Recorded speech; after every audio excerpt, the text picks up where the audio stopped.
As I was saying, YouTube acts up Yeah, every time.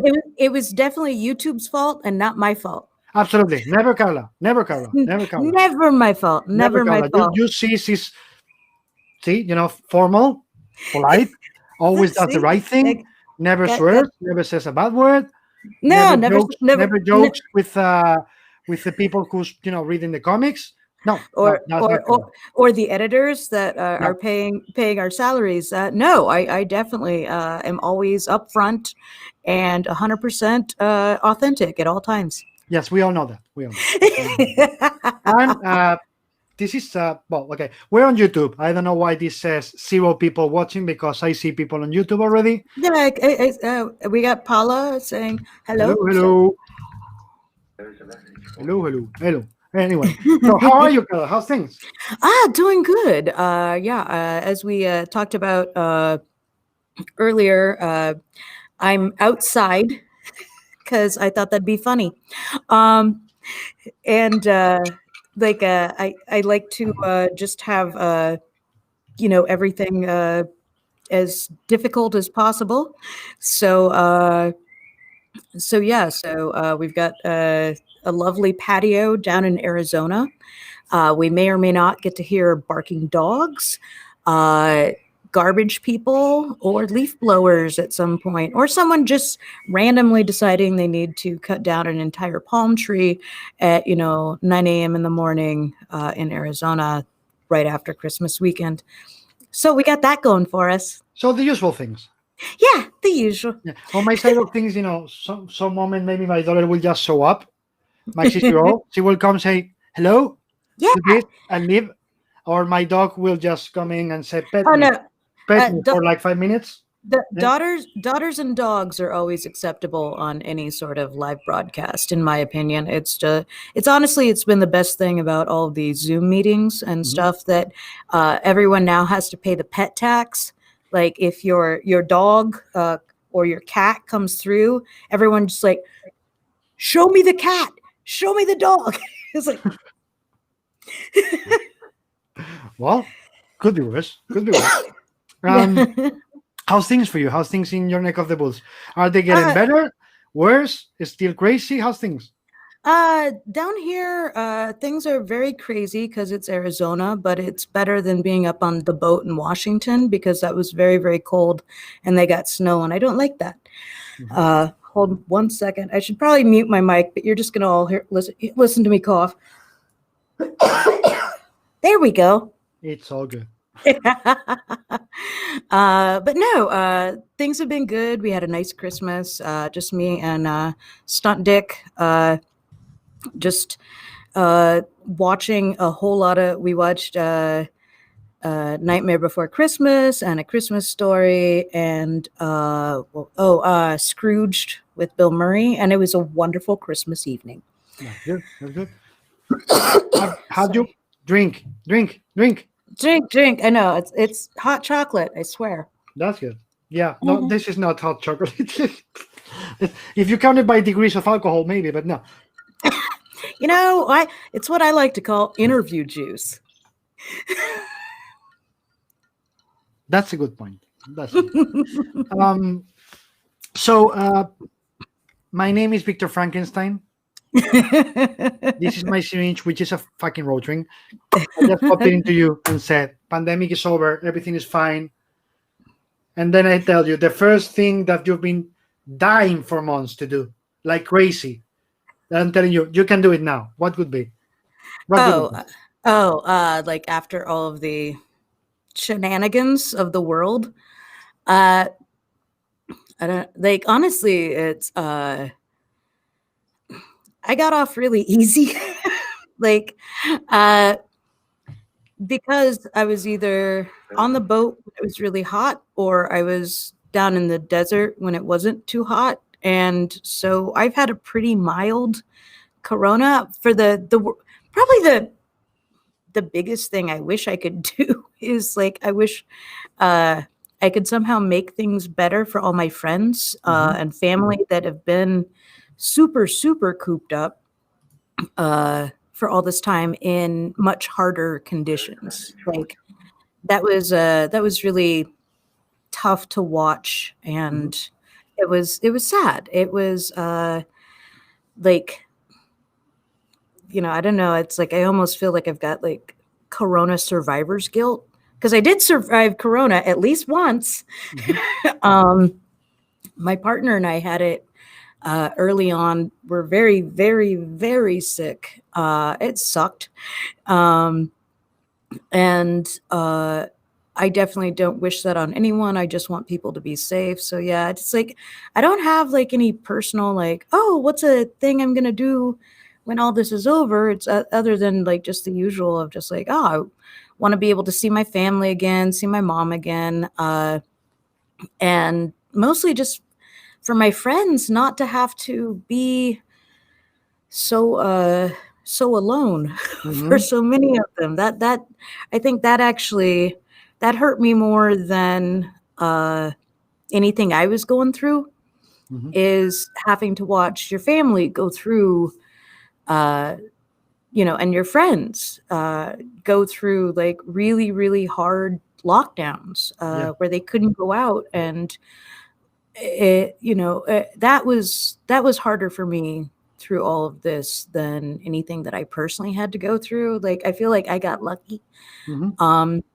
I got to spend most of lockdown with somebody I love very much, and we haven't killed each other yet. So that's great.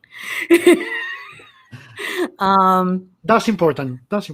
Yeah. So, cause as Para and Stunt Dick can attest to, like, definitely could have killed each other easily in many different ways. We have a sword room.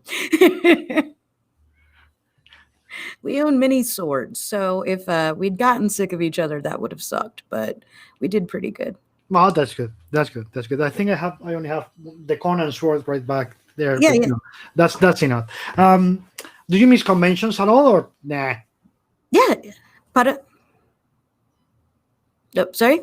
Did you miss conventions at all, or nah? Oh yeah. I really missed conventions. Well, because this was like Spider-Woman came out in March, like the day that Emerald City was supposed to come out, like was supposed to start, like, and we did so good, and they had like that huge banner at Chicago at C2E2. Oh yeah, I remember that. And we had no idea we were going to get that kind of reaction. We had no idea we were going to be, number one in March. And so it's like, it kind of, it did suck that it was like, oh, this year was supposed to be our victory lap of, yeah, I'm kicking ass. And then it was like, oh no, pandemic. Wow. Yeah, it's that moment when you're like, yeah, and suddenly like, wah, wah, wah, wah. Yeah, very, very much so. Yeah, that sucked. But it's like my favorite part of conventions is just getting to see all of my comics friends. Yeah.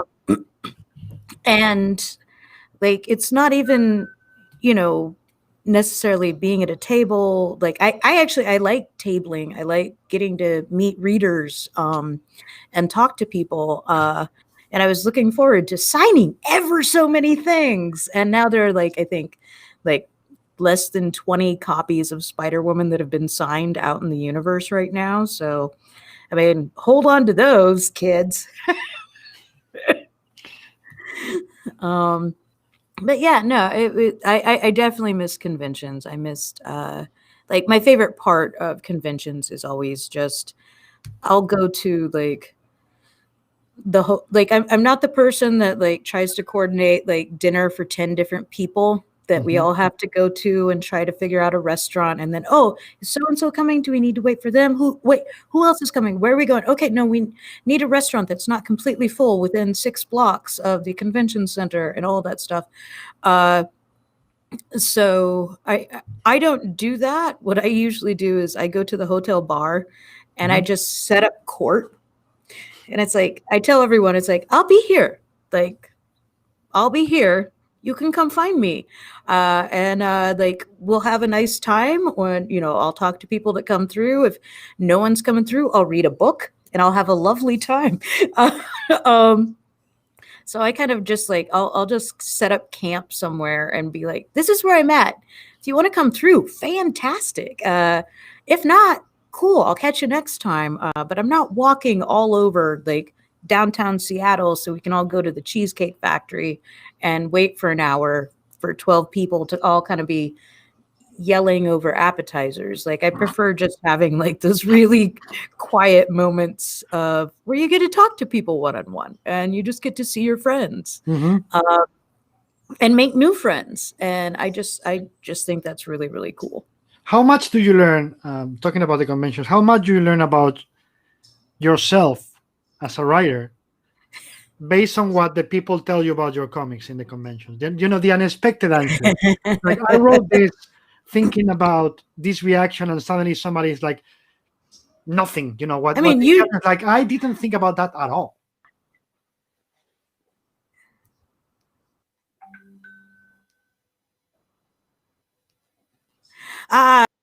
usually I think someone who's hired me to write a comic book knows exactly what they're getting. I don't think there are too many prizes for that. I very much am just like if you hire Carla Pacheco to write your comic, you kind of do, at least you have now. I think starting to learn. Did we catch up? I think we're.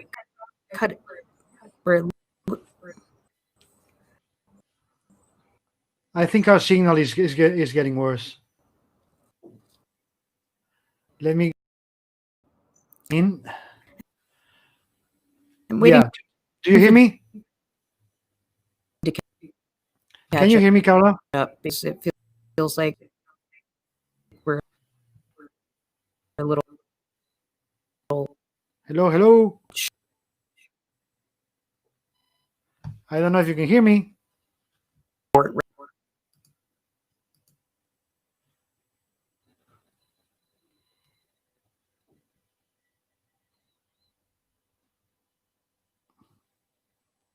Carla, can you hear me? Oh my God, we are again with the bad connection problems. Carla, if you can hear me, please get out and in again because I've lost you.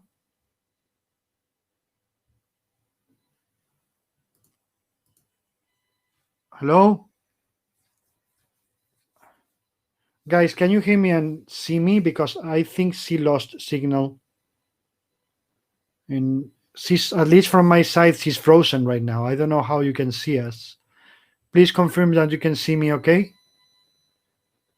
And hear me okay? Yeah, she fell.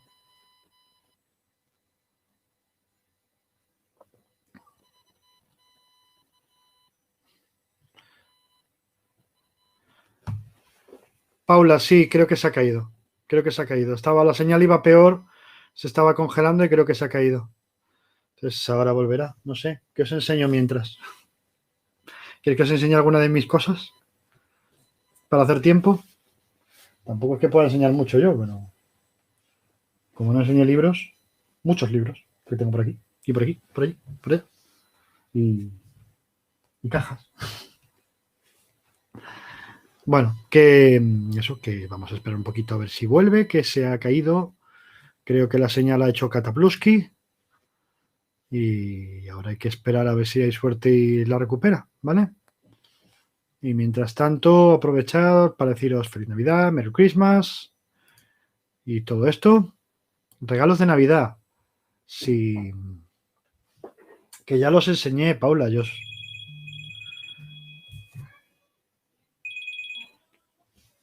Hola.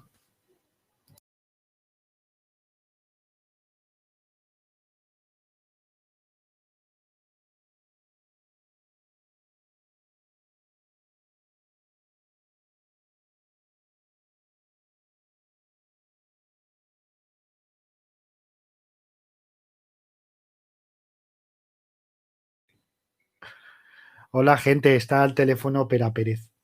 Aquí haciendo tiempo. Sí, o te paso el link y entras. Espera. A ver, invitar.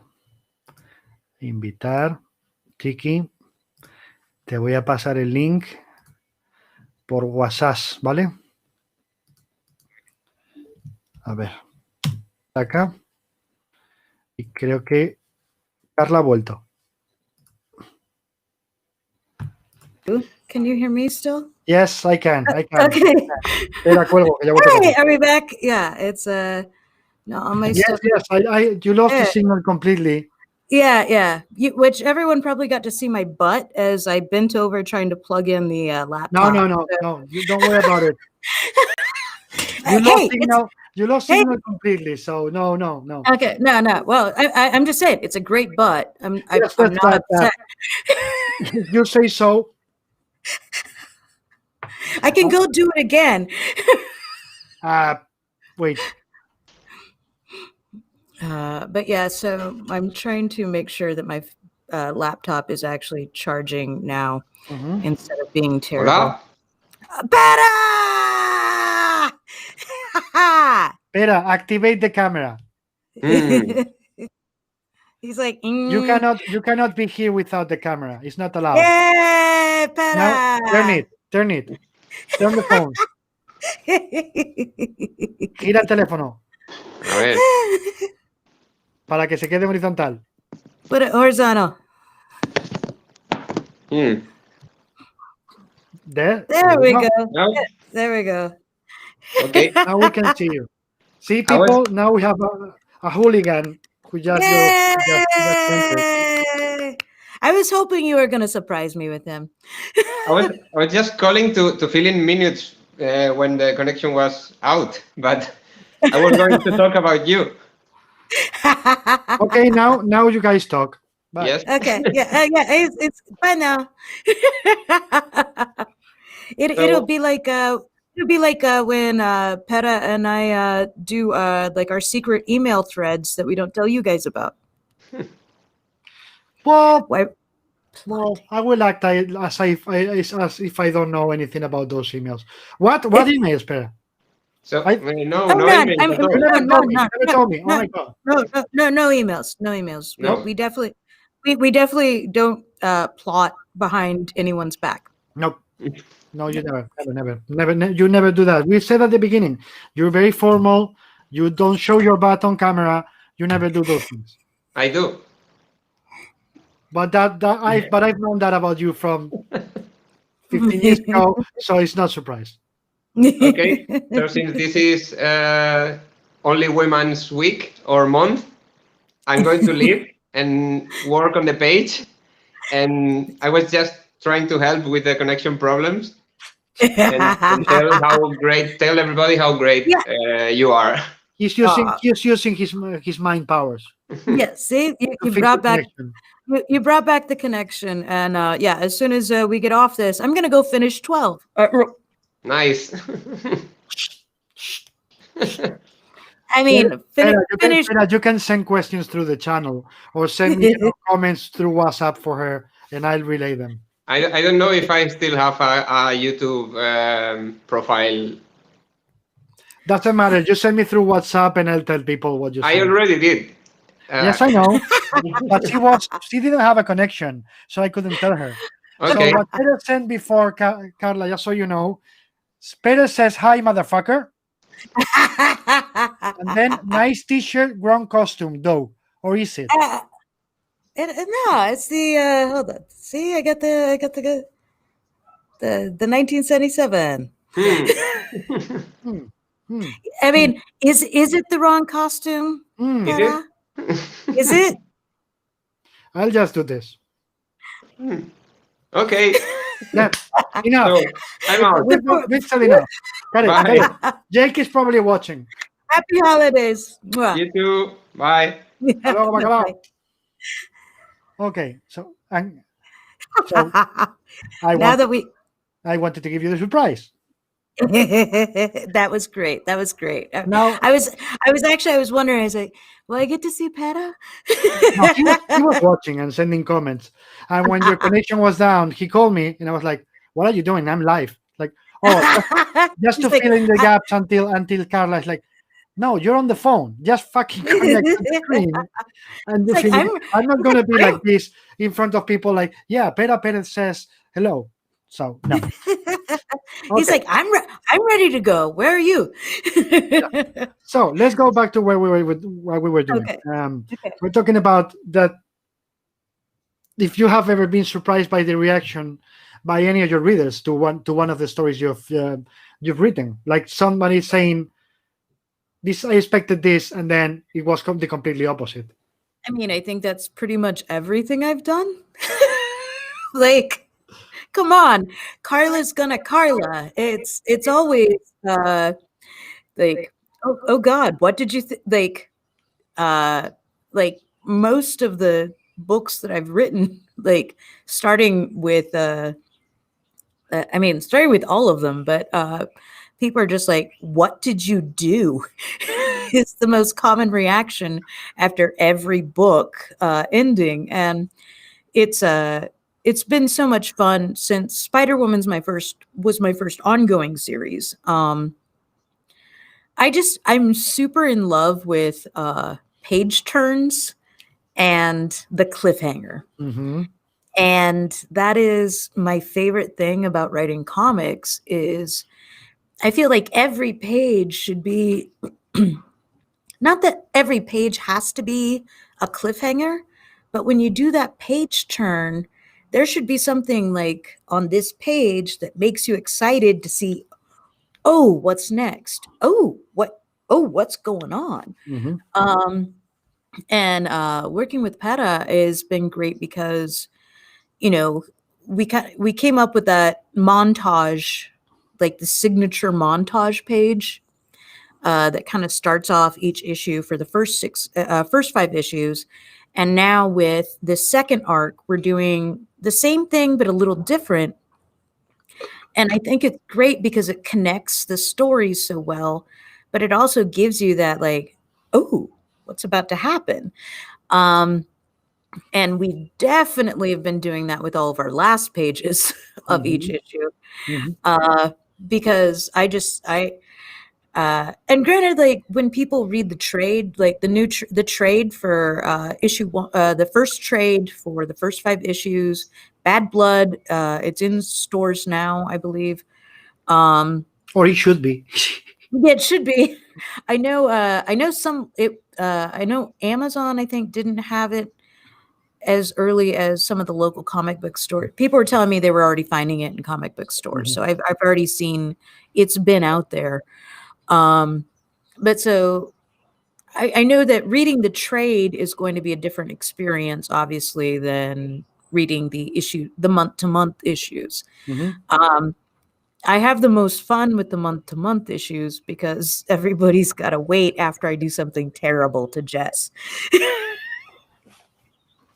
And I think it makes it kind of both it's obviously both frustrating, but I think interesting. I mean, it's kind of like watching TV shows, like old school, like before you could just stream all of the TV shows at once. Like every episode, like you had to wait a week or sometimes months for the next episode to come out. And I felt like there was something really interesting about that just because it made like, so if you can stream a show where you've got access to all the episodes at once, each episode should still kind of have that cliffhanger moment because it makes you want to watch the next one. Absolutely. You know, so it's like all of a sudden, like you're staying up, like, okay, just one more episode. Then we go to bed. Okay, one more. Oh shit! What just happened? Okay, one more. When you have it serialized so that you can't just go to the next one, it kind of gives you more time to maybe you go back and rewatch it, or you think about it. Like it kind of takes up a little bit of headspace where you're thinking about, I want stories that kind of haunt people, like where they're kind of just thinking about like, oh Jesus, what did she do? What's about to happen? And then you have to actually wait and just sit with that for a while. And I love frustrating people in that way because it makes me it feeds my powers. So I just feel, incredibly powerful when I'm just messing with people's minds like that. So yeah, so that's basically, I don't think anyone at this point is now surprised by me doing terrible things, but they've definitely been surprised by what happens. Like it's no longer, oh gosh, a terrible thing happened. It's more like, oh, what terrible thing is Karla about to do now? No, but it's also, I love it because in many ways your writing reminds me of the best tropes, and this is said in a positive way, not a bad way. The best tropes in classic comics, in classic serialized comics, which was, yes, maybe there's a longer story behind, but I'm going to always give you a satisfying beginning, middle, and end. You're going to get a whole story, even if you know it's going to be 6-7 issues long. By the end of the story, you are like, oh my god, because something big has happened. Yeah, well, I mean that's always the goal. Like I never like, obviously when you're doing like these big arcs like this type of story we've been doing with Jess, like from the get-go, it's not necessarily something that you can just jump in on a random issue and know everything that's going on. But I try to get it as close to there as I can, that if you jump in at issue 4, you can really quickly kind of figure out what's been going on so far, get a complete story, even as it leaves it on the cliffhanger. So yeah, I guess like my writing goal is always like my philosophy, if I have one, other than like, I'm going to rip your heart out, is leave it on a cliffhanger, resolve that cliffhanger in the next issue right away, start a new story, leave that on a cliffhanger, and then you just keep like layering those things on top of each other. And it all leads to the bigger story coming together. But hopefully there were some things where you had like aha moments, like as soon as you get to the next issue, that you should have hopefully an aha, oh okay, I get it now, and then a new mystery begins.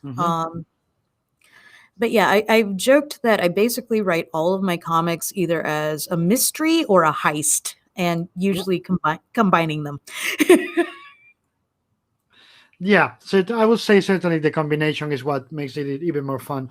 But how much do you like to plant seeds that people think are not important? Like, Come no, on, that's not important. come And then, on. like, 4 years later, you're like, oh my god. I mean, it's like Pere and I have both obviously been putting our own little Easter eggs into stuff. Like I think probably one of the best examples was in I think issue 2. He wanted to make issue 3. He wanted to make one of the doctors, Dr. Wolfman, as a tribute to Marv Wolfman. Yep. And I was like, oh no, he's going to be doing something really bad. He's like, oh, okay, well, I don't want that. And then like the next issue, I was like, okay, so there's a wolf-man hybrid and we're going to name him Marv. And he's like, yay. So, I mean, Pere and I have had such a good relationship in putting in all these little secrets in those emails that don't exist, that we do never behind everyone's backs. Not. And so we've definitely, we built a really good, like, there is just, I mean, we joke about it, but there is just the mind meld where he'll go like, hey, I had an idea. I go, oh, I was just about to do that, but what if we also do this? And then all of a sudden we have monster trucks. As you do. But no, I love doing the really, I mean, like Sphinxor was a deep cut, like one-off joke. I think, like for me, what's important is any of the Easter eggs, any of the like little side secrets.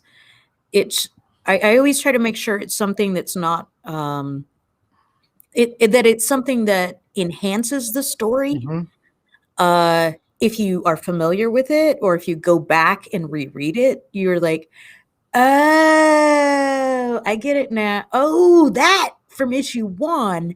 Oh, so I want it always to be something that enhances it. If you're familiar with like some of those really deep cut stories, or one-offs, or I mean, like honestly, I had someone the other day who was saying this, like, you throw in like a lot of, I realized you were throwing in jokes to your own work. Like I threw in jokes to like the Fearless story that I did, the Night Nurse story that I did for Marvel, like I think last year. And I threw jokes in with that into when I was using Linda Carter Night Nurse in this one. Coming up, there's another character that it's like I used in a previous story that I wrote, and I just wanted to put them in again. But if you haven't read that, if you haven't read the deep cut stuff, it should just still be fun. Mm-hmm. Like it should never be so essential that if you don't know it, it's going to ruin the story for you. Mm-hmm. Though, I mean, sometimes that is why you have just the editorial asterisks. See, see, Brave and the Bold, see this like episode, see this issue. But my feeling is always that like that should be something that enhances. Mm-hmm. But if you don't get it, it's fine. Like Yeah. it'll just be a funny character. Like it's not important. It won't ruin the story for you if you're not familiar with it. But I love like it's my favorite thing about writing comics is actually from the first time I ever wrote a comic. That was my first the thing that made me fall in love with writing comics. Mm-hmm. Is because I feel like I'm in the Matrix, where I'm like putting all these little things that won't show up for 5 or 6 issues, but then once you realize how they all come together, it's just like, and I'm just like, oh yeah, put that there, put that there, put that there, put that there. Like, it's like, so that's the thing that gets me most excited about writing comics. And so that's one of the things I love most. Absolutely. And when you write, do you need absolute silence, or it depends on the phase of the work? And you put music or whatever. I made the Pere and I both made our soundtracks for the first arc just recently. Like you can find them on our Twitter, put them up on YouTube of like Perez was the music that he listened to while he was drawing the first arc. Mine was music I went back afterwards and like made a little soundtrack that in my mind is just like, okay, this matches up to what's going on here. This matches up to this character. Maybe there's some secrets if you want to get all tinfoil hat on it. But for the most part, no, I'm a weirdo who I generally work in just complete silence, like some kind of weirdo monk. No, we are. Most of the writers I've talked to, they say the same thing. It's most of the time is silence, except final revision. So some of the time when it's more mechanical, when they can put some music to put their mind to what they're doing. If it's probably something the closest I get to if I'm writing over at my partner's house. Because he's one of those people. When he's working, he needs like something going on in the background. Mm-hmm. So there have been episodes of Spider-Woman and Bettie Page that were written to David Suchet's Poirot riff tracks episodes, and Cadfael. We love Cadfael, and occasion like. So it's like we ended at Lovejoy. So it's mostly like weird old British shows that that we watch obsessively. So there were a lot of Spider-Woman episodes written with Poirot going on in the background. Which is a strange, weird, but fitting. Yeah, Yeah. it's soothing, but I'll be like type type type. Oh Poirot. Type, type, type. You scamp. Type, type, type. Oh, Hercule. Oh, Hercule, Hercule, the little gray cells. Oh. okay. If I ask you about comic storytelling, for you, let's relate it to music. For you, is it a symphony, rock and roll, or jazz? Uh See, it's tricky because it's definitely not rock and roll for me. Even as much like I mean, I was an alt rock DJ for 10 years. Like um symphony takes more planning, jazz is improvisation frequently. So I would say I guess closer to a symphony because you have to I would say symphony just because you have to coordinate all the different sections. Mm-hmm. Like you have multiple sections that you need to bring together to make one big story. I definitely know some amazing writers that their writing is jazz and some writers are rock and roll. I find it funny that I'm discussing a comic that I mostly describe as blowing up helicopters and punching dinosaurs as a symphony, but hey, Tchaikovsky existed. So and he was pretty badass. I mean, you can write a symphony with a literal canon. So I guess that's what I go for, I guess. Well, we can think about Wagner. Yeah. It's but no, I did actually play viola for I think like 6 years, like in high school and middle school. So yeah, and that's the bastard string instrument that's neither cello nor violin, and it's on its own clef. So I guess the fact that viola was Carla's musical instrument of choice also says a lot about me. No comment. Well, but what I was saying, that some of the writers have told me that it's not a symphony and it's not rock and roll. It's for them, it's prog rock. I could see that. I could see that too, but yeah, it's not for me. It's organizing. Like I guess symphony versus and prog rock you probably could use in the same way, but my favorite thing about writing comics is also just the problem solving. Mm-hmm. And the math, as I always say. Yeah, and even though I don't have what I necessarily consider a mathematical mind, you do. Oh, Much more than you think. I always say Really? the same thing.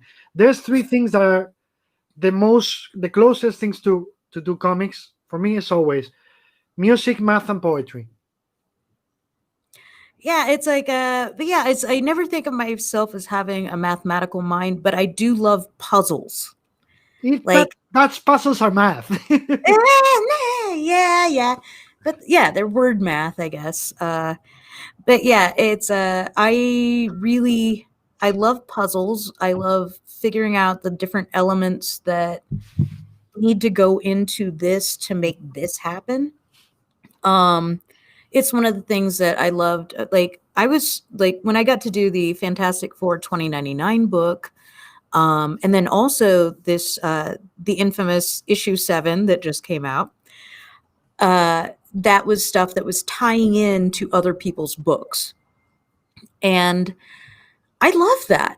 I love, like, even if it's frustrating sometimes because you're like, hey, can I have Redacted show up in this scene? And they're like, no. It's like, okay, how about this person? It's like, they're on the moon. It's like, all right, you know what? I'm just going to keep going until we get this figured out.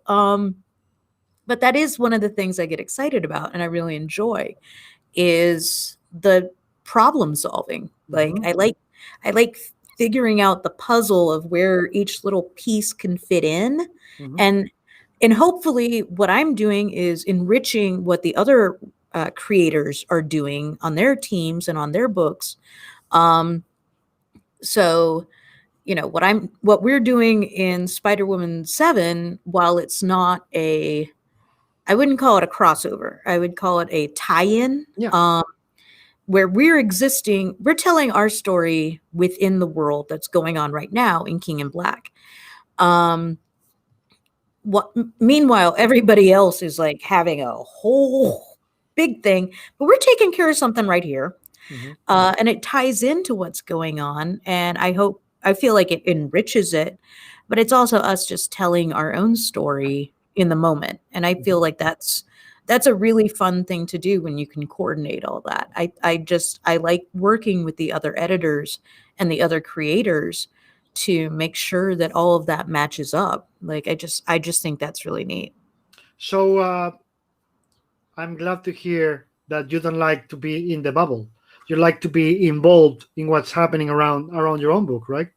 Yeah. It's but it's also because Jess hasn't had a solo book in so long. Like I love what the Kellys, like Kelly Sue and Kelly Thompson and Teeny have all done with Jessica. And it's one of those things where I want to be able to bring that into our book. But also I do kind of feel like I have two rules about canon and they conflict. One is like never destroy any canon that someone else has made. Just build on it. Like you can go in a different direction, but don't just toss it out because that was always probably something important to somebody else. Yeah. Like to the reader or to the other creator. Like that came from a real place. So you don't just toss that out, but you can build on it and go take it in your own direction. The other thing I have is canon kills. Like if you are so beholden to what's going on in another book that might be in a different timeline right now, or could have been before, could it be after, like just tell a good story. Yes. Like make sure you're telling a good story. The canon will either keep up or not keep up. It's like the canon will either keep up or, it'll just be a good, someone else's story will be a good story and my story will hopefully be a good story too. And if they come together, fantastic. If not, it shouldn't ruin the experience for anyone else. Absolutely.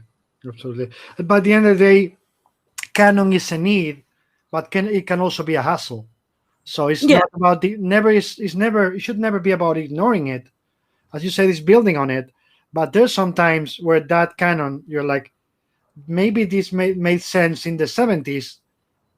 Yeah. It doesn't make sense now. We have to change it. We are not going to say it never happened. Yeah. We are going to say to tell it in a different way, right?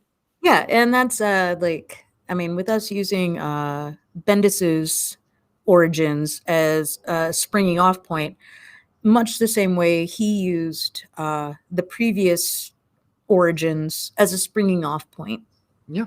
And so it's like, it's just, we're all just going to kind of keep layering up this cake. And now, and now I've written the 100th issue of Spider-Woman, when only a few months ago I was writing the #1 issue of Spider-Woman. So that makes me incredibly prolific. Like I wrote the most Spider-Woman issues, sort of.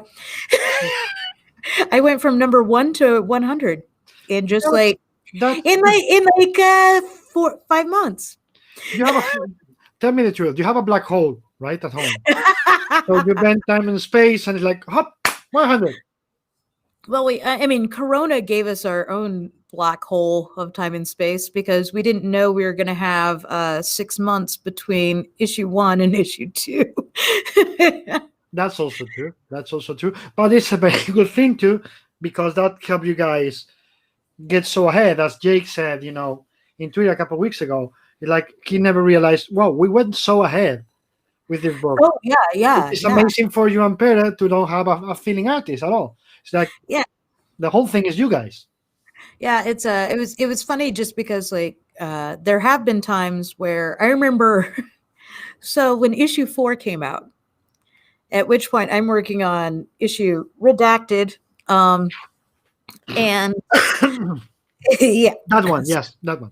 so issue 4 came out, and people were like, "Holy crap! I can't even breathe during that." And I was like, "That's weird. I kind of remembered that one as being the slow one."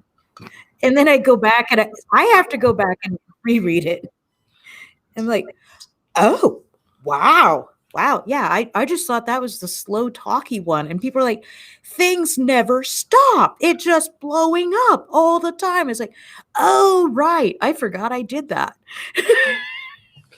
After 6 months, that tends to happen when you're working on redacted issue while you're working on the other issue.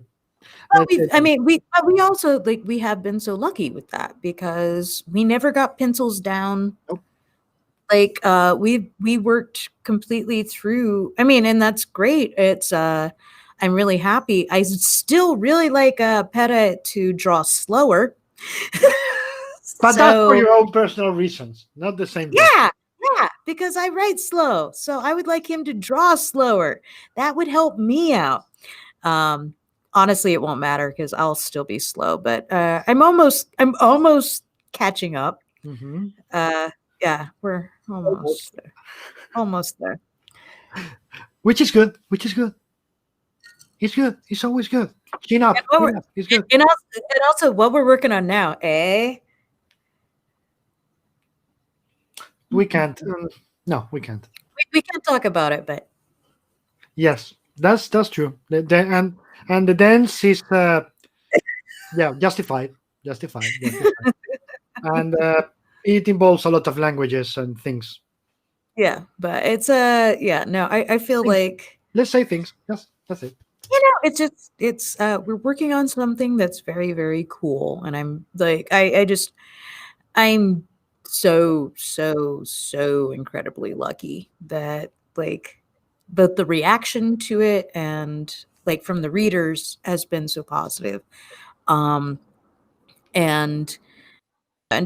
working with now it's like we've got the mind meld. Like we can like he trusts me with script and I trust him with everything else, and it's such an amazing working relationship. And obviously all the editors are phenomenal. Mm-hmm. We have Jake and Lindsay and Shannon and Nick, and they've all done such an amazing job of enabling us and letting us just go nuts with just some of the craziest ideas. But Team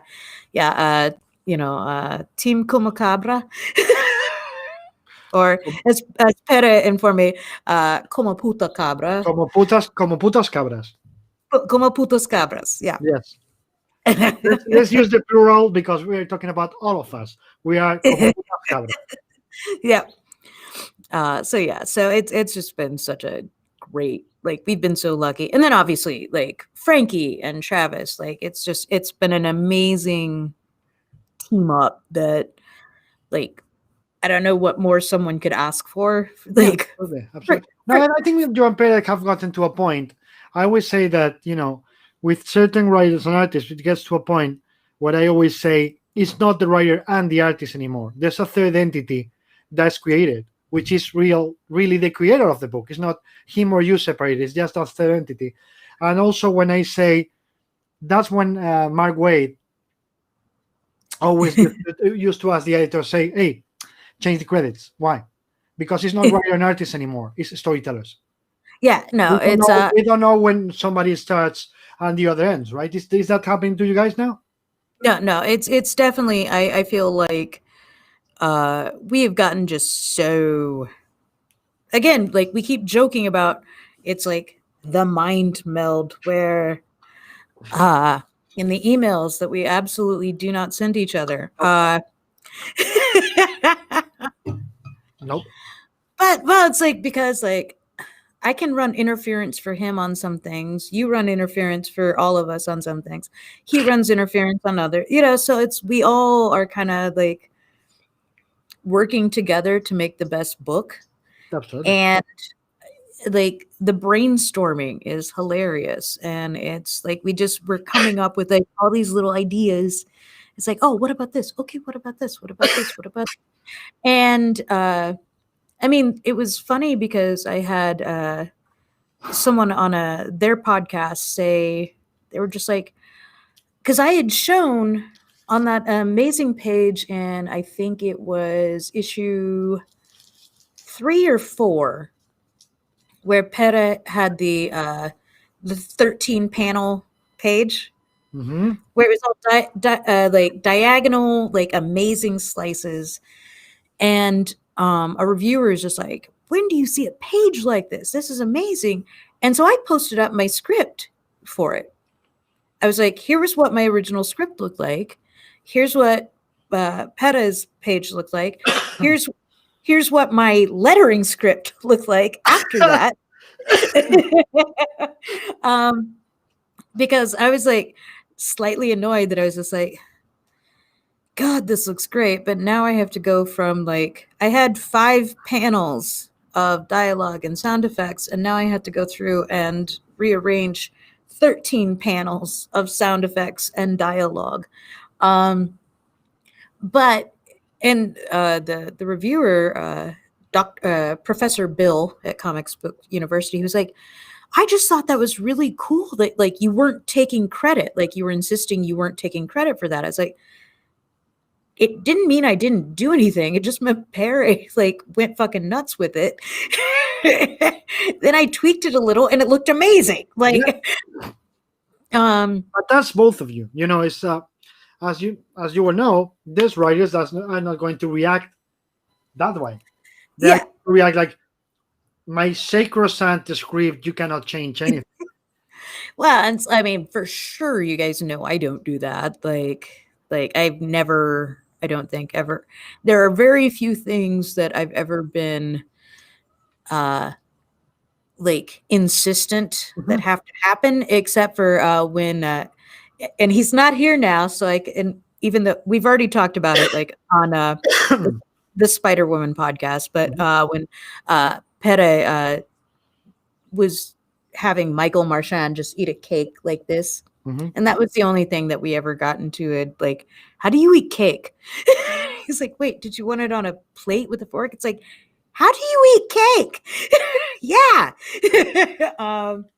So we've already joked about that. But I think there's been very few things where I've been like, oh no, this needs to change, or my dialogue is so perfect. It's like, no, I always consider my dialogue the easiest thing to change, because it is. Like, it's harder to change the art than it is to the dialogue.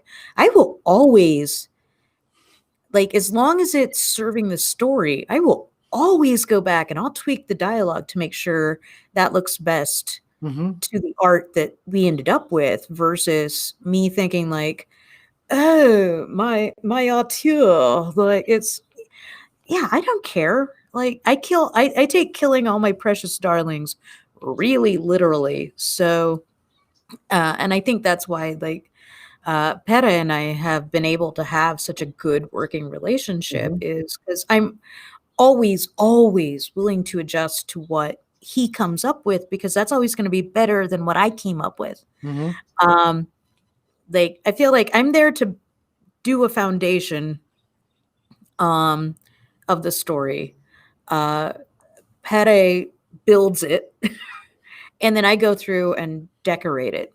Like, that's like, it's No, you polish it. okay. That's nice. Thank you. Please don't give yourself some credit too, because what you have on the script and then what Pere did, it takes you some time to go back and say, okay, I'm going to readapt this so it all works together. So that's not only decorating, each polishing, is going back and thinking how, and that made for an amazing page. Well, I mean, I think both you and Pere, there was the line in the script for, I believe, issue 4, where I just said, spoilers, if you haven't, where the line was just like, it's robots fighting dinosaurs. I don't know what else you fucking want. And Perry's just like, this is the best line ever. Best script ever. So there's my Eisner moment. It's robots fighting fucking dinosaurs. I don't know what else you want.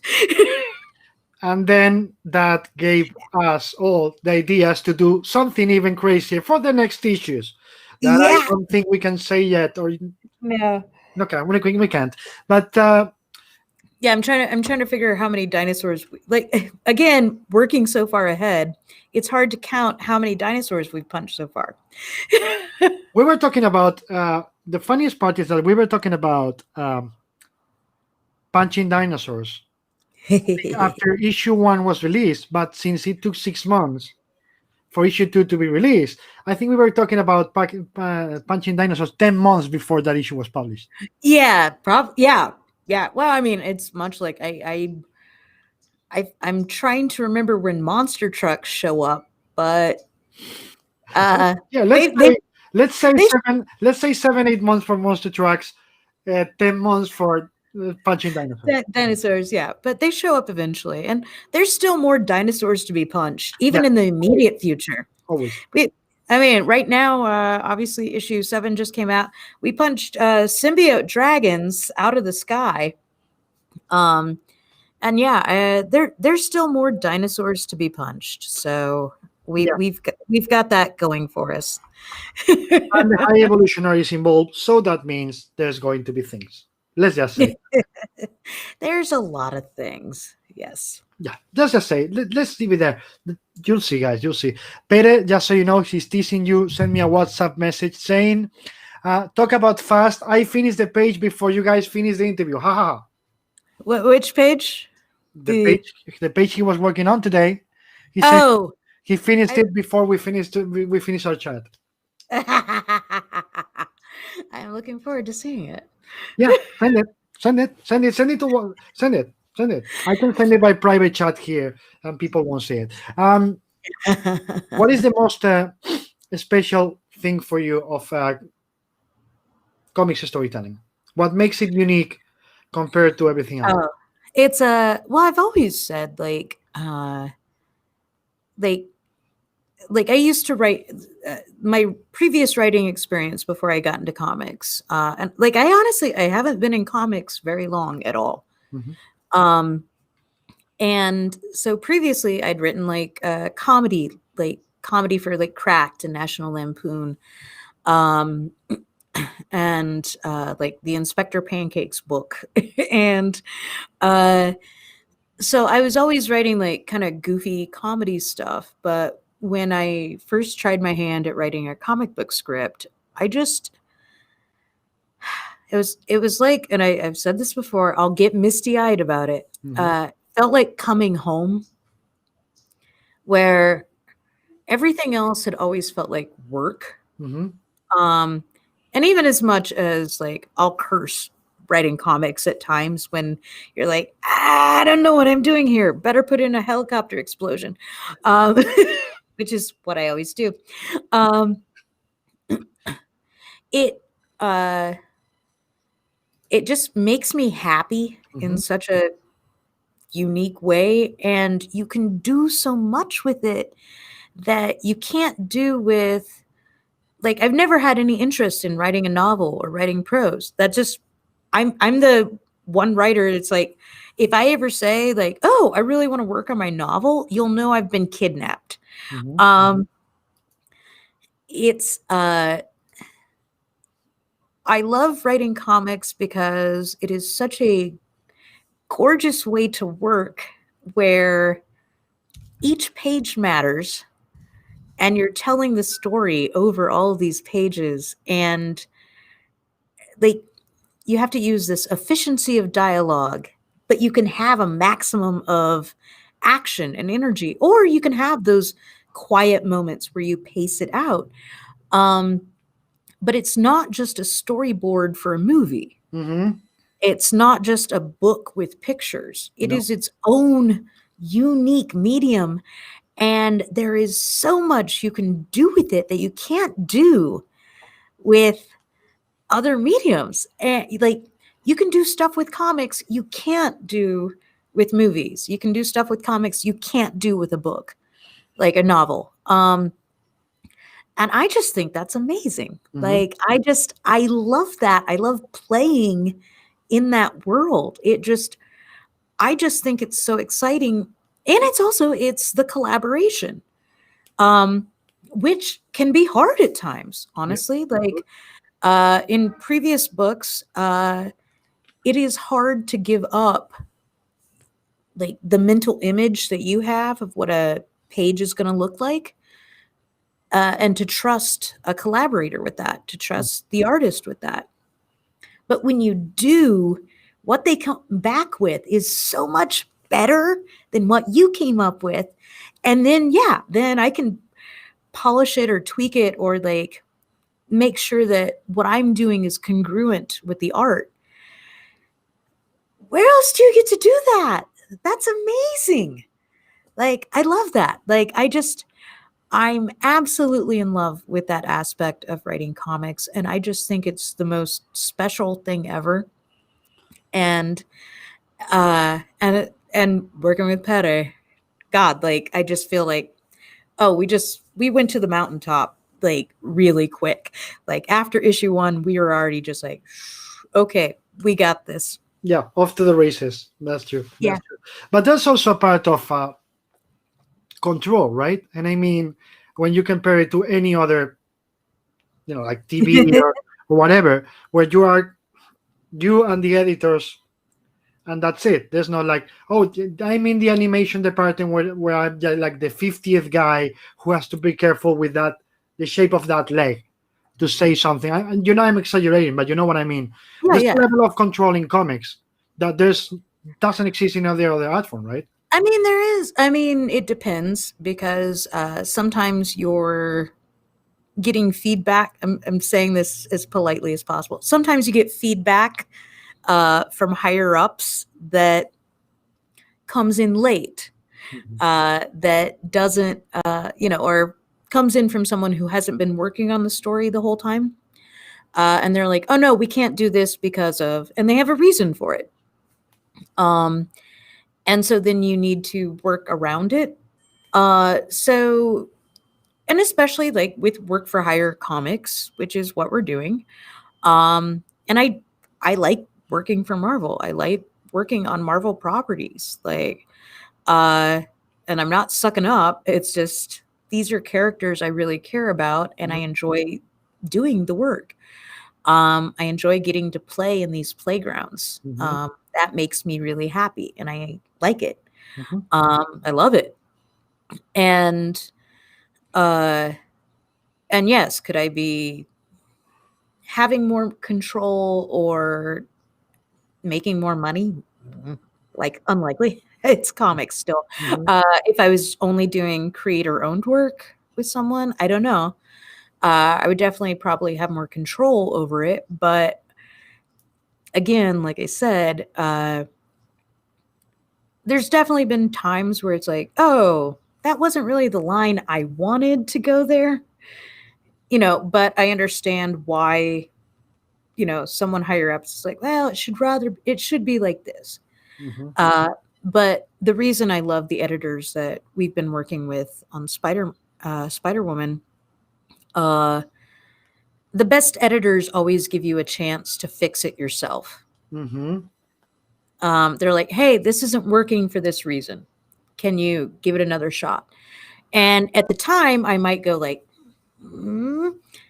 but 9 times out of 10, it's like, oh no, that actually made it better. Like that's why that's their job.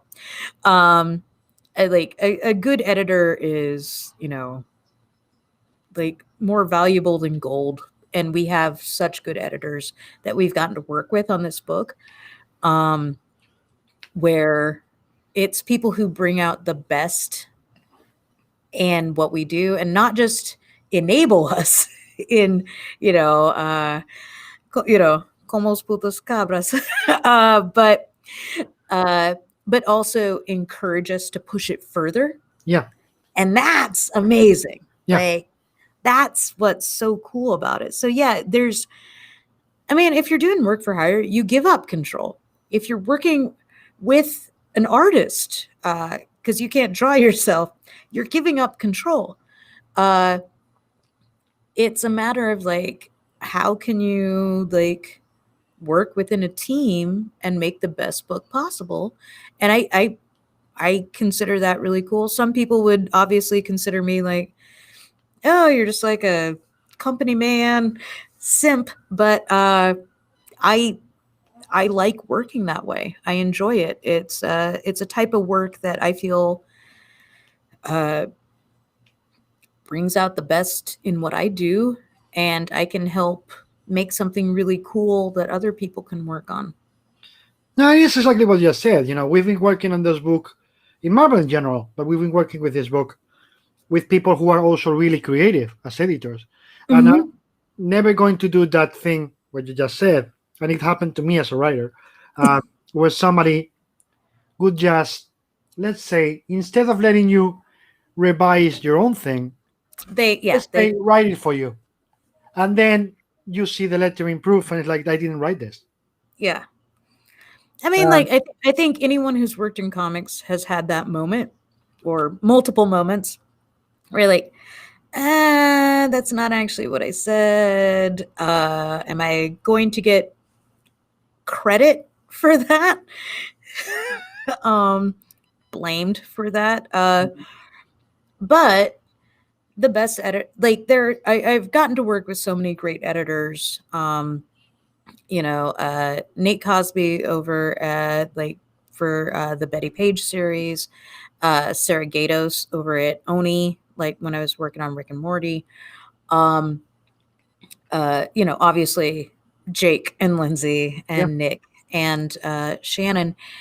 And those ones have all been, hey, this isn't working, or hey, we need this to go this way, or we need to make sure this thing gets in. Mm-hmm. And then they give me a chance to do it. That's the thing. Yeah, that's so important. And it's so appreciated. Like, but yeah, a good editor lets you. A good editor, I guess, points out the problem, or points out a problem that, whether or not it's one you see, it's one that needs to get fixed, and then gives you a chance to figure out how to fix it. Yeah. And I think it's part of the job of a good editor is to let the creator, guide you, being in the shadows, never noticed, but guide you and say this and that. But by the end of the day, to trust you to fix it. Yeah. And why the fuck would they hire you if they're not going to trust you? Well, I always feel bad that a lot of times the editors don't get credit for, like, obviously, the question that or the problem that I got accused of so much was Karla threw a child at a terrorist in issue 1. And that was Jake's idea. And I feel like he should get credit for that. But it's like me as a writer, I'm kind of like, all right, I'm supposed to take I have to take the punches for this because it's my book, so I'll take the punches for it. But I wanted to give him credit for it because it was so funny. It is funny. But I didn't want him to, because my idea was to throw the kid off the boat. His idea was to bring the kid back and then chuck him at somebody, which was hilarious. And a lot of people loved it. And then a few assholes decided that was the thing that proved I hated all men and children. And some of my best friends are men. I think they can write very good comics, if they put their minds to it. Sometimes, but that's the same idiots who complain that spoiler after several weeks that Baby Yoda was committing genocide Oh because yeah, he was eating some eggs, and I was just thinking that's fucking hilarious. I love it's it. a It's fun. It's just fun. okay. And it's like, no, he was committing genocide. Like That fucking Debbie, that Debbie, did you see my joke about that? Because so I don't watch it. I don't watch Mandalorian, but I saw a lot of people talking about Baby Yoda eating the eggs, and someone was like, they weren't. It's like, for all the people that were upset about Darth Vader killing the younglings, you weren't very upset about Baby Yoda eating all the eggs. And someone's like, the eggs weren't fertilized. And I go, neither were the younglings.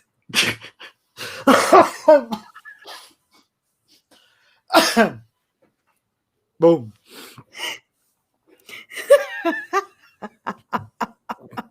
That's also, it's just taking a joke and just try to give it your own. Oh, to make it the worst, vision of, make oh my God, it the worst, make it the worst thing possible. Yes, that's what I do. but it's just a joke. Yeah. It's sometimes a joke is just a joke. Yeah, it's it's one of the things that I always have to worry about, like in the comics. Like, to me, a joke will sometimes seem like just a joke. To someone, it might seem like something really painful. Mm-hmm. And I try to be considerate of that, Mm-hmm. but I also am telling my own story, and I'm Karla, and Karla's gonna Karla. So, it's always tricky. It's hard. Of course it is, and also as I always said, imagine Monty Python worrying about how people could react to the jokes. We're gonna have Monty Python at all. Yeah, it's We're I gonna guess have any of those jokes. Not a single one. my thing is always what I try to shoot for, and I don't always get it, is I never want to be doing either the super cheap dramatic moment. Mm-hmm. It's like where it's like, oh, Carla's gonna make you cry, or the joke that you're going to go. I never want to do those cheaply. Yeah. I want to do them very expensively. Mm-hmm. I hope that I am always punching up, not down. Yeah. And B, that I am at least trying to earn the moment. Exactly. Like that I didn't just like put somebody through the ringer just to have a dark, dramatic moment. Mm-hmm. That it does hopefully feed into a larger story and a bigger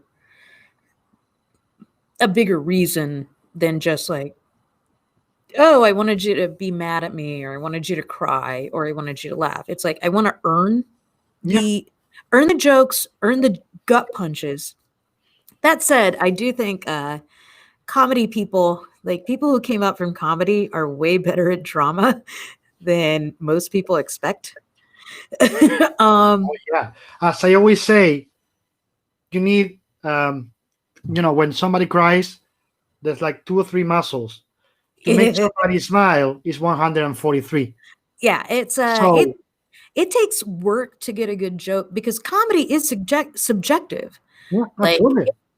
it's super hard to make everybody laugh, and impossible. In fact, it's impossible to make everyone laugh. It's either going to be someone who gets your sense of humor or doesn't. But I've joked with Chip Zdarsky before that the only reason that he's good, I'm probably good at drama, is because people aren't expecting it. Mm-hmm. But the joke is that the only reason any of us were ever making jokes was because we wanted to make you cry harder as soon as we took it away. It's like I've described it as like the my trajectory for when I'm writing is joke, joke, joke, joke, nut punch, Mhm. joke. It's like because it's it hurts worse, and Yeah, that makes me happy. I keep repeating about comics. I don't know if you read it back in the day. Keith Giffen, J.M. DeMatteis, and Kevin Maguire's Justice League. Yeah. I always say though that was a comedy, but when they hit you, it was really hard It's hard. because they came from the comedy. You didn't expect it, and then the gut punch was like, Mm. oh my god! They just put the knife and twisted it around. And Yeah. J.M. agreed. Was like that was the point. We were making the comedy, and when we wanted to hit you with the drama, you could suffer. We didn't want you to suffer, but it was a natural reaction because you came from the comedy and could never expect it. Well, I mean, I think that's the so we kept teasing issue 7 of Spider-Woman.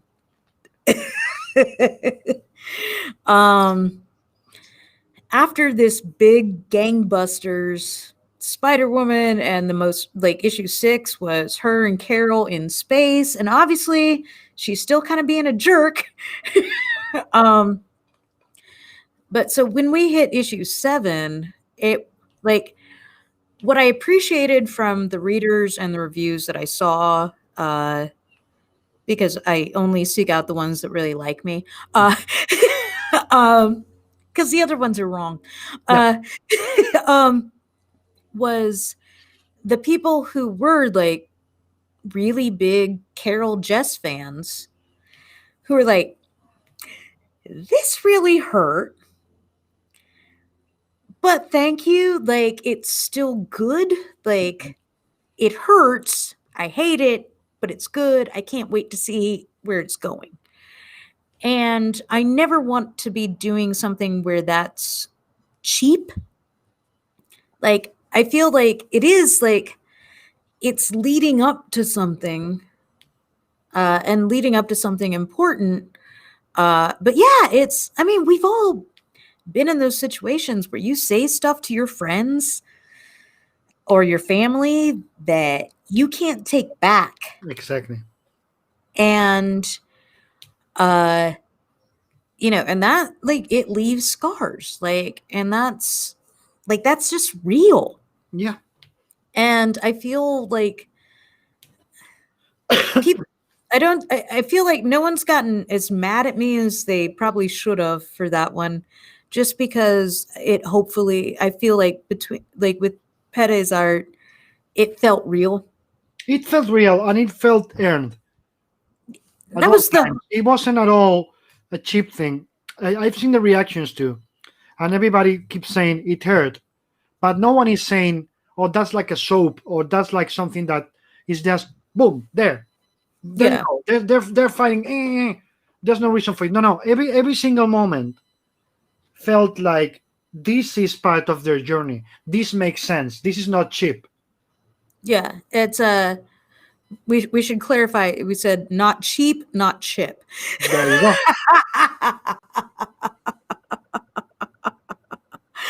But no, it's but then also part of that entire issue was Pere wanting a kung fu fight so bad, and so that's why I got in Iron Fist for him.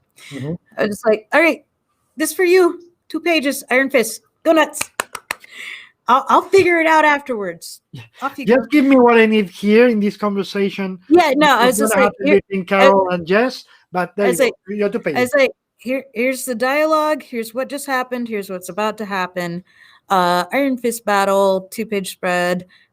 Here's the main lines. Anything else I can fix later or adjust, but go nuts so he can have his kung fu fight.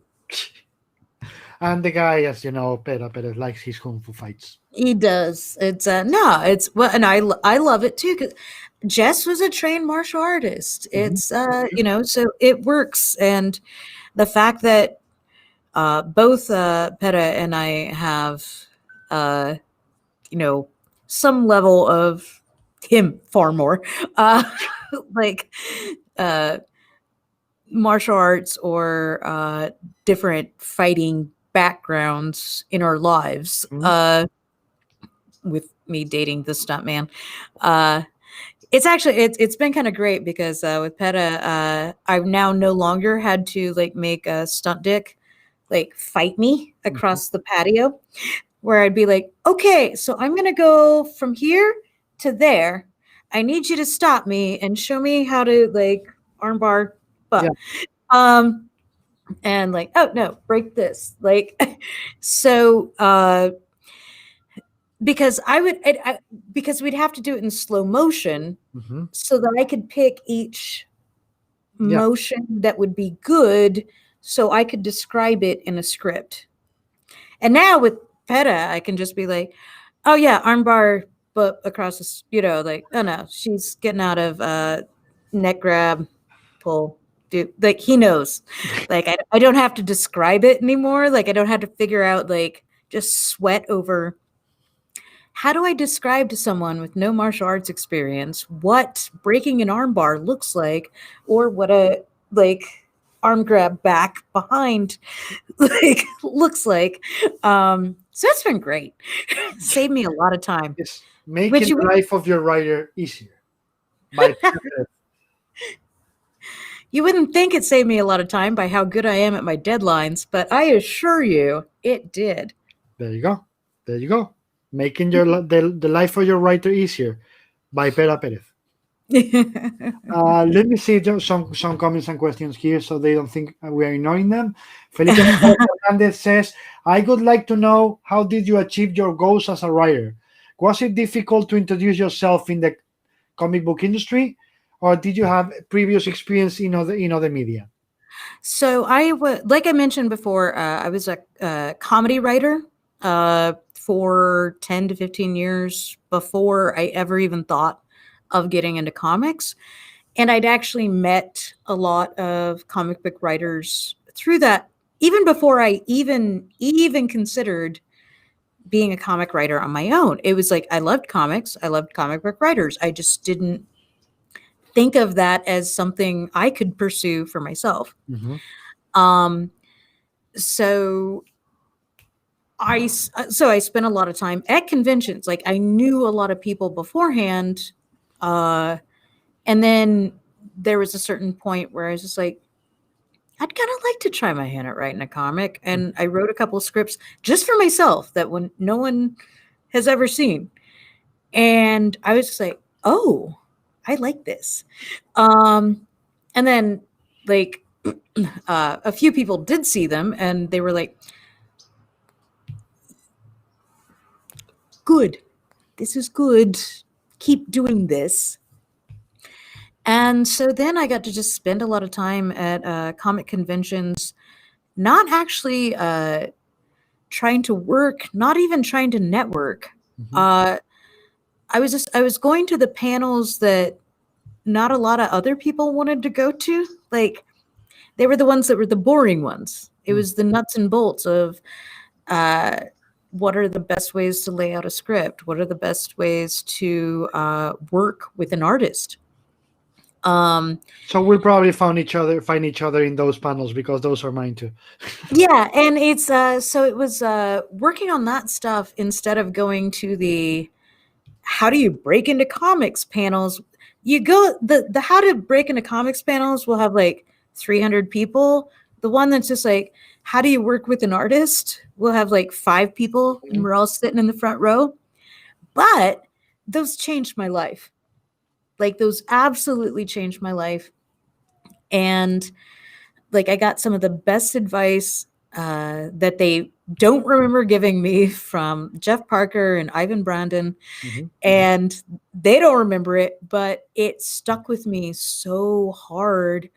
And so from then I started I actually put out kind of like an open call because I had been funny on Twitter, so people knew me and comics artists knew me. And I was just like, hey, I kind of want to put together a couple of little short pieces. Anyone interested? And anyone who was interested, I just sent them a questionnaire that was A, what's your page rate? B, what's a story you would like? Like, what do you want to draw? What don't you want to draw? What's a genre you want to work in? How do you want to work? Like, do you want to do like Marvel style? Do you want to do like super detailed Alan Moore style panels? Like, and I ended up with a couple different anthology things that I did from that, and got to work with a few people, and also very important, just got to work in a few different styles. Some people did want super detailed stuff. Other people kind of just wanted a rough outline that they could storyboard out themselves. So it was really important to me to be able to explore that. I mean, the biggest lesson I learned out of all of it was to make sure that you write for your artist. Like, write for the artist. It's a collaborative thing. Write how they want, write how they need, write to their strengths. Absolutely. And yeah, I think like once you do that, like you get the best work out of everybody. Absolutely. Can you hear the garbage? Can you hear the garbage truck starting? Yes, that's fine. I was hearing it that way. But that was gonna say, if you don't do that, why would you do comics? Go write a novel. Yeah, go write a novel. Like, if you don't want to write comics as a collaborative thing, go write a novel. Yeah. It's a collaborative medium. And if you give into that, if you give up that level of control, and you just get into that teamwork, it's amazing. Like, why would you not want to do that?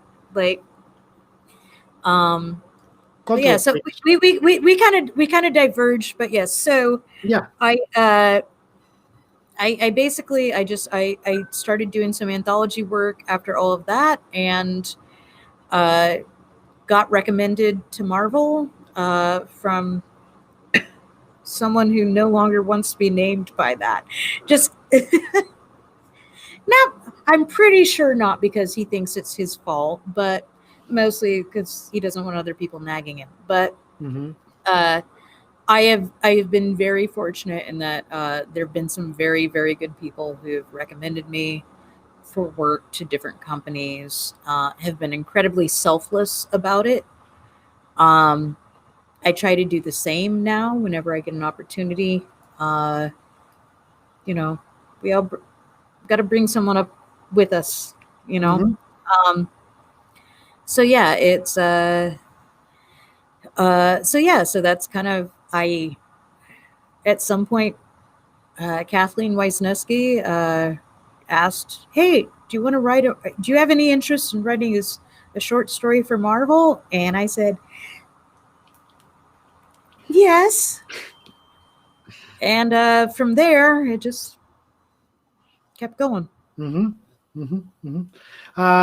Carlos Lorenzo asks, I must question in Spanish to express myself better. Don't worry, I'll translate. Do you think, Carla, there will be a Spider-Woman movie? I wasn't expecting it, but at this point, my mother keeps texting me to ask, like, do you get to write the Spider-Woman movie? And I just keep going, no, I don't have anything to do with it. I'm thrilled that there's one coming out, hopefully. I love Olivia Wilde. I like that it looks like she's got 2 female screenwriters. I have no idea what incarnation this will take. I have not been contacted about it. If they'd like to, I am very happy to be an extra in the background of any scene. That should happen, like a cameo. I know. I want my Stan Lee. I want my Kelly Sue. I want my Michael Bendis. Come on, just put me in the background. Come on. Yes, something. This just having a coffee in the background. It's not difficult, guys. Do it. Also, my only other goal is to have Helen Mirren play Octavia Vermis? Give me. Give me. Now. How cool would that be, Oh, right? wow. That, yeah. How much you have to pay for that? I don't know. I mean that's on Disney's bill, not mine. But No, but Sony.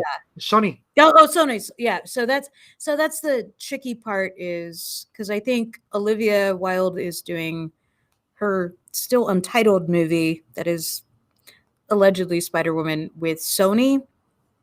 So that's all the tricky part of whether it is actually Jessica Drew, what type of Spider-Woman it is, etc. Like that stuff all got muddied way back in the day.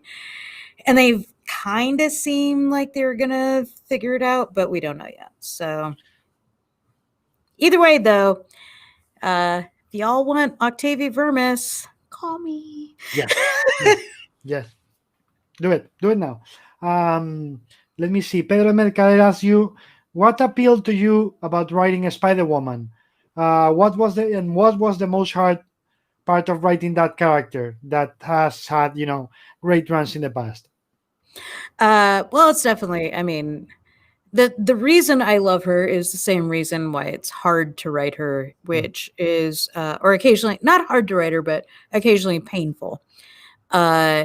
I obviously relate to Spider-Woman pretty hard, and I've been pretty open about that.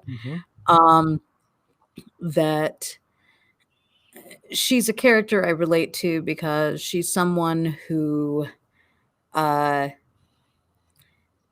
a traumatic background and uses comedy as a coping mechanism, and has never actually dealt with any of the rage or pain that she has.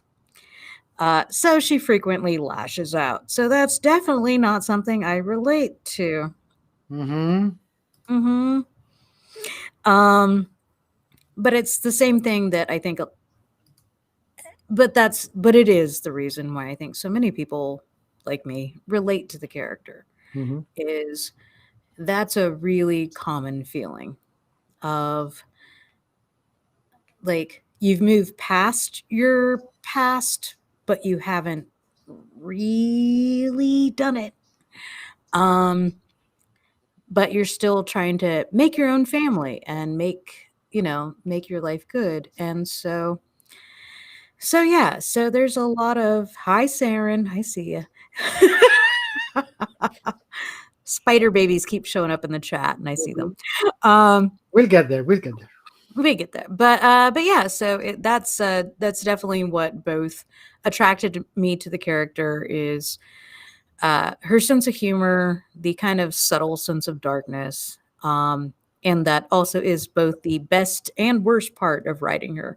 Is because it's basically just like, yeah, that's me, I guess. But in a way, it has to be. I mean, I don't think you have to bring something of yourself to every single character. Like, if I'm writing Hitler, I'm probably trying not to write myself as Hitler. But there's always a scrap of humanity that I think everyone should be bringing to their characters, whether they're villains, even if it's not something you relate to, like Hitler. There's always a scrap of yourself that you're going to put into a character, whether or not it's a part of yourself you are endorsing or agree with. Yeah. But it's there. But that's what I was saying. It's there, even if it's not who you are or want to be. By the end of the day, the character reflects you because you write it. It's got to be part of your input, your experiences. So even if it's not something that you like about yourself, you put it there because you know how it works, right? And also all those dinosaurs that I keep writing in to get punched, specifically just to get punched. Yes. That's a part of personality too. Yeah. Let's say it that way. Let me see. Blah, blah, blah. Comments. Carlos Lorenzo says, I love how you make Jess exercise her pain through rage needing that serum. I didn't Yeah. expect that Well, twist. no, yeah. He was saying, and I didn't expect that twist. It's obviously. I told Saren, one of the spider babies, at one point that I didn't set out to write like an addiction story, Mm-hmm. because I think a lot of people, many people have done those far better than me.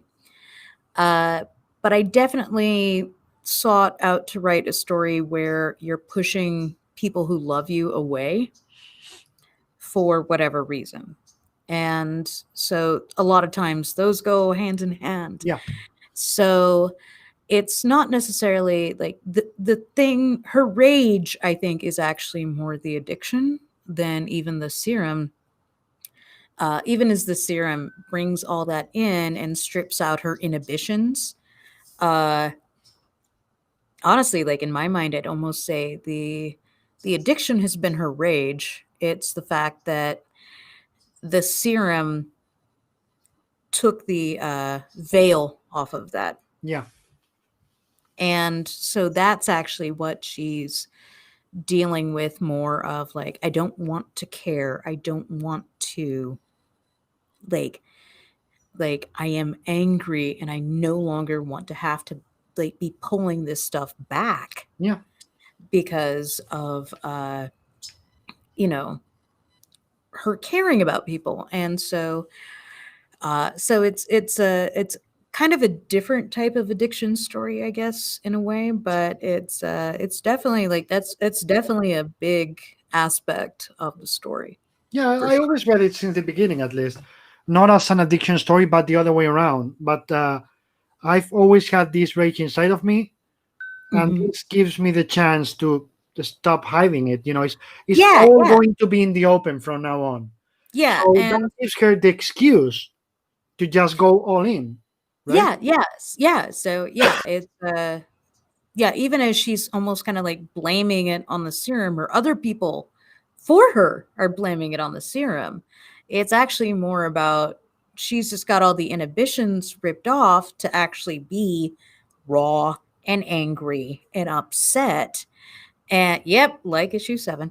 um, and so whether or not that's the chicken and the egg kind of thing, I guess, is I'll leave that to other people to figure out, because I probably wrote it in at some point and we'll get there eventually. Yes, yes, we won't. Let's keep reading, guys. But where we are now, I think it's just it works so well because of that. Because you can read it as the addiction, or you can read it as, no, this is the excuse she needed to just go out and say, this is what I want to be. This is Yeah, what I well, want to it elevated her powers. Yeah. Like once she had that caring ripped away from her, and she's basically only got like a few little shreds of humanity almost Mhm. left. Like Mhm. her powers are more power. Like she's stronger than ever. Um, and I think that's addictive. But again, like, is that the serum, or is that just the serum removing the like? Is that the serum enhancing who she is, or is it removing the stuff that she's built up around her? Like, Mhm. I don't know. I should probably have an answer to that, but yeah, You guess read it. figure it out for yourselves. It's Yeah, fine. yeah, yeah. You'll get there. You'll get there. And also, there's a part of it that we go back to Spider-Man. With great power comes great responsibility. Mhm. So the greater the power, the greater responsibility. And we're seeing with Jess, that's not being the case. Is Yeah, the no, it's greater actually power we is like, no, no, no. Greater inhibition. greater No, power. no. Well, I mean, which actually, that's great. I'm gonna pretend I did that intentionally, because You did. that's a You did. I'm yeah, telling you, yeah, you no, did.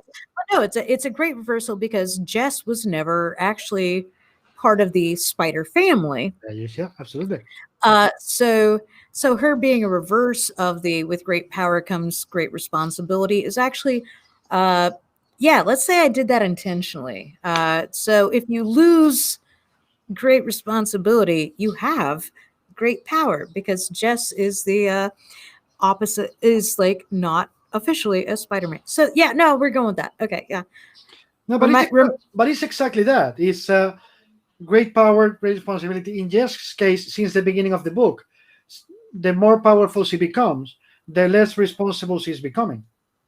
yeah. So if they want, Carla did it. Carla thought about a Yay! twisted No, mirror image of Peter Parker. That's yes. intentional. Yeah. Totally intentional. Yes. We can all vouch for that. Jake, Shannon, Nick, Lindsay, yeah. Lindsay, No, and Pera, and Pera. even Frankie and Travis. Frankie- We all Frankie know and it was Travis. intentional. We all know it. We all know it. It was, we planned that. Let me sign it with blood. Paula Ventimiglia says, and it's not a question, I simply a comment. Carla is so nice and funny. Thank you, David, for letting us know this great writer enjoying this talk so much. You should show her your books. She's an amazing Argentinian illustrator. Oh, fantastic. She's really, really good. Let me see who else. Andrew Cons, or not, well, Cons. Speaking of your parents, how proud are they of your career, or do they still wish you could have done something else? My mom is very proud of me right now. I actually just donated a bunch of and she requested me to donate a bunch of signed Spider-Woman comics for a museum charity in our very tiny hometown, and people were super excited about it. And I actually, apparently my comics got more than Roy Thomas's.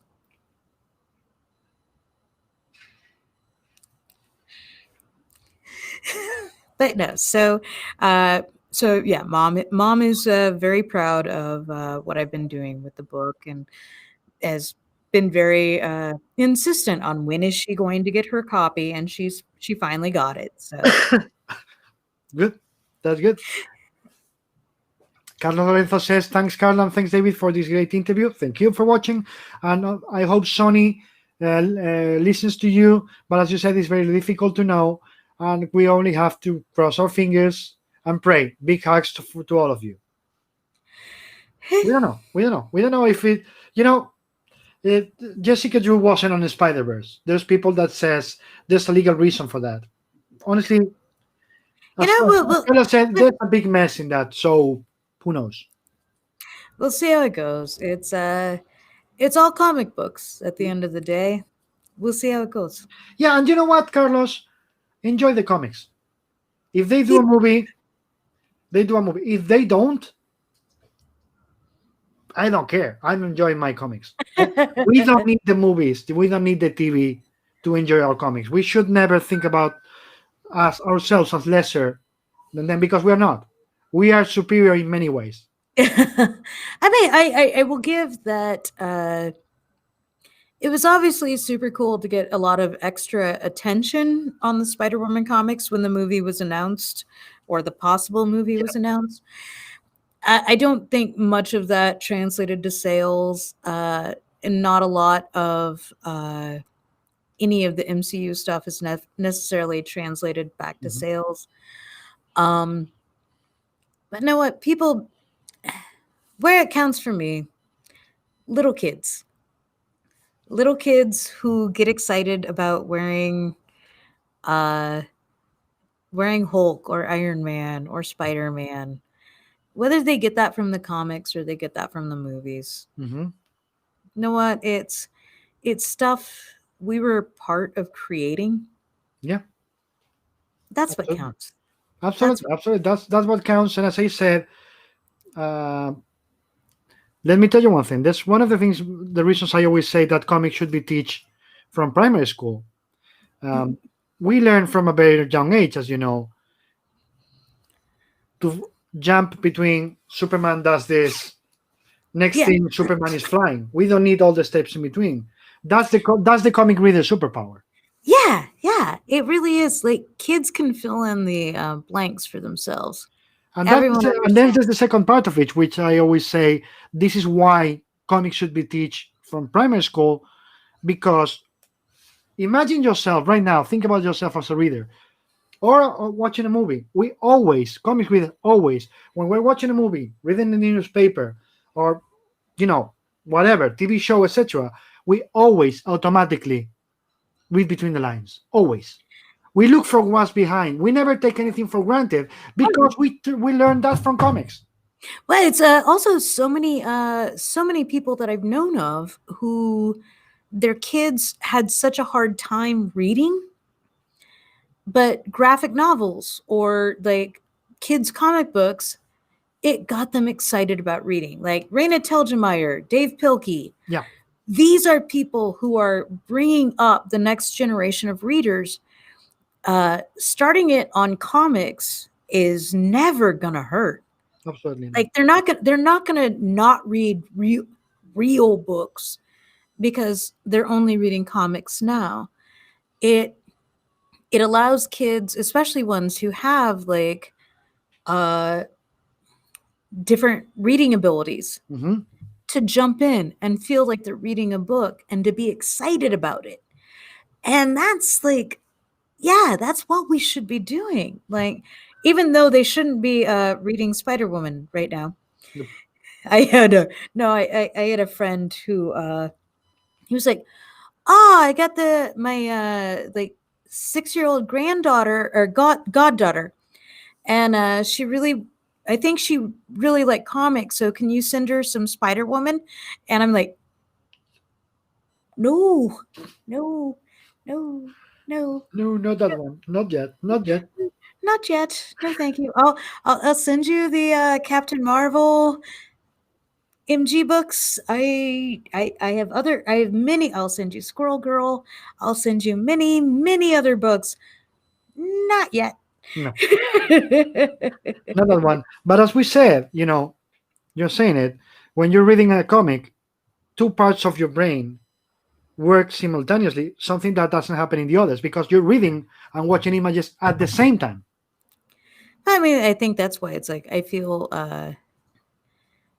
why I think I love writing comics so much is that's how my brain's always worked. Mm-hmm. Like I always have the visual with the prose. Yeah. Even when I'm reading prose. And so I feel like even though I'm not an artist, I am a visual thinker, I guess. If No, it no, no. doesn't That's absolutely true. Is that I always love talking about that, you know, Tom Strong and Alan Moore spending 4 pages to describe a door. And Yeah. people says like, oh, that was maybe because he doesn't have a big visual imagination. It's like it's exactly the opposite. Any artist who's worked with Alan Moore, ask them, and they'll tell Oh you gosh. by the bottom of the page he always wrote, change whatever you want. But they always tell me, I've never met anybody with such a visual imagination as Alan Moore. That's why you couldn't touch anything. Yeah. It's no, it's like I feel like my brain works at right angles, but I'm always super willing to let somebody else do something better because they probably will. If I feel it's super important as far as details or I mean, like you've obviously seen my scripts. Yeah. The stuff that I consider really important, I detail out. Like it's there. It's absolutely there. Yeah. anything else, I feel like Pere is going to come up with something probably better. Like I don't want to infringe on what Pere is going to come up with. Yeah. By like it's and it yeah, and it is obviously difficult for a writer to not sound like, oh, I'm just making him come up with it. It's like, no, I'm gonna try to give you the emotional beats. I'll give you the dialogue. It doesn't have to be arranged. Like also like working with Pare, it's his panel layouts are so inventive. Mm-hmm. There's no way I'm gonna get in way of those. I'll give suggested panel layouts. I know he'll come up with something that's really, really cool. I'll kind of give the rough estimate. I'll give here's the emotion that is happening in each of these. Here's the dialogue that is probably happening in each of these, unless I need to move it, in which case, just move it where it needs to be. Mm-hmm. But that's also the part where when correct me if I'm wrong. When you're writing with images in your head, right? Oh yeah. It's I visual. actually, It's visual at all times. it's actually I actually thumbnail.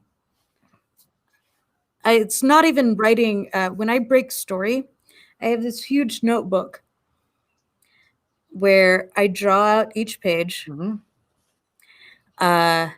Sometimes I'll do stick figures. Sometimes I'll just like what action needs to happen and what action and dialogue needs to happen in this page.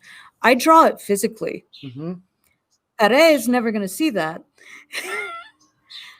I do that so I can see it and I can see how the page turn goes, how Mhm. each page layout looks. This action, this action, Yeah, this action. how it flows from the left page to the right page, and then Yeah. going to the page turn. Of course, yeah. And obviously some of that's very tricky now because, we're doing a lot of stuff digitally. So I love guided view. I think it makes it a lot easier for a lot of people to read comics, myself and my partner included. Obviously, if you're doing a double page spread, it won't necessarily look right Yeah. just yet. But Marvel has actually been doing those really well. So they're actually taking them across the page for the guided view. So that's been great. Because that's been like in issue 6, that was really important. Those really big 2-page spreads where you walk across, you jump down, you come across, and you come down. And it was tricky getting the lettering right. Just it's like, no, this needs to go here. This goes here. It flows back and forth. But yeah, so it's a little. I'm sorry, I forgot what were you talking about? I don't know. I don't We know. lost our train of thought. Doesn't matter. We're talking about visual imagination and all that. Oh yeah, but no. So I actually I do draw them all out. In my very first comics, I would thumbnail, then I would actually full page draw, just so it was to make sure that I didn't put in too much dialogue Mm-hmm. or too many panels, so Mhm. that I could see how much could fit onto the page. It did end up with me having an entire page out of my notebook that was just me trying to draw the Punisher's butt. Going, Punisher in hot pants, has rugby thighs for days. But yeah, so I sketch all that out so that I can see where the page turn is. And it's Mhm. funny. So I'll break story by thumbnailing everything down over the 20 pages. From there, I make a detailed outline Mhm. that I send to the editors. They'll send back their notes. Then I go back and make sure that their notes match up to the page turns again. So I'll readjust even there if they're like, oh, this page is great. It's like, yeah, but now it's screwed up. The page turn for 15 to 16. So I'm moving it. It'll be Mhm. fine. Anyway, guess what I'm doing after we get off this call? Okay. We'll finish soon. We'll finish soon. Seren tells you that page from 7 that looks like a skull. Which there a skull or a scroll? A skull. A skull. Yeah, not sure. No, it's been so many months that she's saying that like a skull. I'm thinking, is there a page with that looks like a skull on issue 7? I believe you, Seren. I don't. Yeah, we believe you. Sorry, Saren. You can Saren. You can ask me on Twitter. Just send me a screenshot. I'll tell you. But by the way, is your Twitter open now? Oh yeah. Not the DMs, but my I regular just sent you Twitter. a DM. A DM with a page, so maybe. Oh yeah. Yeah. Saren's good. Like she knows. No. I'm talking about myself. I just sent you a DM Oh, like on now. Twitter Oh, I gotcha. with the page Pera finished. Hold up.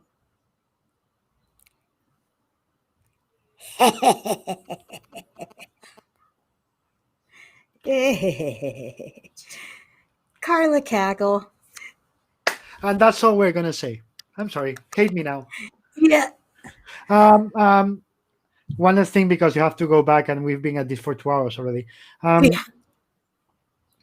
What's this? Is there any story that you've been being creator owned or company owned that you've been wanting to tell, but you're Uh, saying not yet, not yet, I'm not ready, but you know you're gonna tell that story before you retire or die? I will say die because I don't see you retiring. So this that story that I noticed you didn't mention "Don't See You Dying." No, it's fair. I assure you, it's a fair cop. No, there are a few different stories that yes, I am interested in. It's very important to me to make sure that I am able to give them the time that they need, and so I am very, very cautious about jumping into any stuff. And it might be foolish because it's one of those things where for a lot of people it's just like, yeah, when you're hot, you're hot. When you're not, like, off you go. Mhm, I'm never going to be someone that can do 4 books a month. I mhm, don't think. Uh, I am working at making sure that I can do, more than 2 or 3 books a year, mhm. and hoping that I can do them extreme justice. So yes, there are ideas. There are things being discussed, both for work for hire and for creator owned stuff. Uh, but mostly it's like right now I'm happy on focusing on the stuff that I'm focusing on and making sure that I can do that as well as I can for as long as I can. Mhm. And then after that, we'll figure it out. And the second part of it, which was, is there any story that you have said not yet because you don't feel ready to tell it? Uh, eh, Okay, close enough. we'll leave it. We'll leave it there. We'll leave it there. So, thank you Thank for you. being here, Thank Carla. you, David. Thank you, David. It was lovely, lovely to talk to you. And wow, this went on forever. I hope Hey, no everyone problem. enjoys it. Oh yes, Hey, of course they did. Please don't cut because I want to say proper thank you after we cut the live feed. But to all of you, thank you for being here. Thank you, Seren. Thank you, Carlos. Thank you, Andrew. Thank you, Paula. Thank you, Pedro. Thank you, all of you. And thank you for your questions. And tomorrow with us, mañana con nosotros, Emma Ríos. And Wednesday, on miércoles, con nosotros, Paula Ventimiglia, who was here commenting, and Maribel Carol, the humor illustration from the satirical magazine in Spain they call El Jueves. So thank you, and we're thank you, off. everyone. Thank you. Thank you. And we're off in 5, 4.